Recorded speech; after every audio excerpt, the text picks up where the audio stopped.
Named after former CIA Director William E. Colby, the Colby Writer Symposium is a two-day event hosted at Norwich University in Northfield, Vermont. It is only one of its kind at an American university. This powerful program invites authors, experts of military history, intelligence, and current affairs to campus for classroom visits, book signings, presentations, dinners, and a panel discussion on the theme. This year, the topic is Won the War, Lost the Peace, the Centennial Legacy of World War I.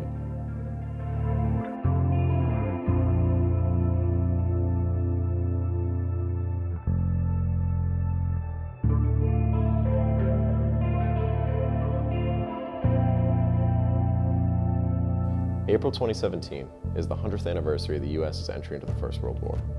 Ironically, the war to end all wars is often overshadowed by the Second World War not 2 decades later. But in 1917, the American Expeditionary Force under General Pershing was thrown into the thick of the fight for France. With under 100,000 men in uniform, in 1914, the United States needed to mobilize quickly. Just 4 years later, almost 23 million men aged 21 to 30 were registered for the draft. Many European historians tend to overlook the American contribution to the war, but with just over 2 million men in Europe by the fall of 1918, the AEF applied ever-increasing pressure on the Germans, ultimately resulting in their collapse.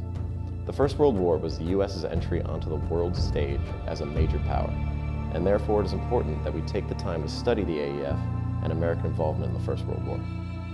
World War I has a special place in the history of Norwich University. We are the birthplace of the Reserve Officer Training Corps founded in 1916. Leading up to the American entry into World War I, Norwich issued its entire senior class certificates of graduation in 1917, so that when war was declared, the students were able to enter the military. Our school was in a unique position to serve its country and provide citizen soldiers with the tools and skills to lead and fight when duty called.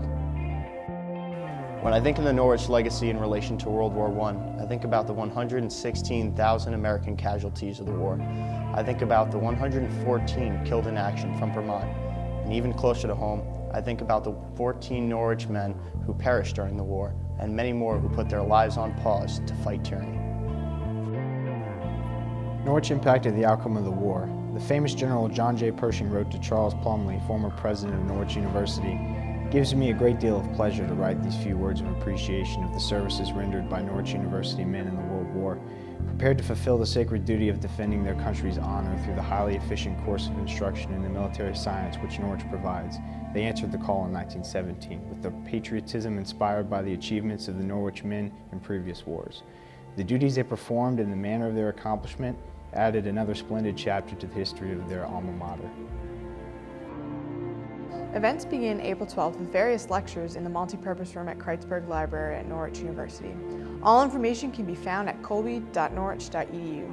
The main event is a panel discussion starting in Plumlee Armory at 1 o'clock on April 13th. We look forward to seeing you at the Colby event.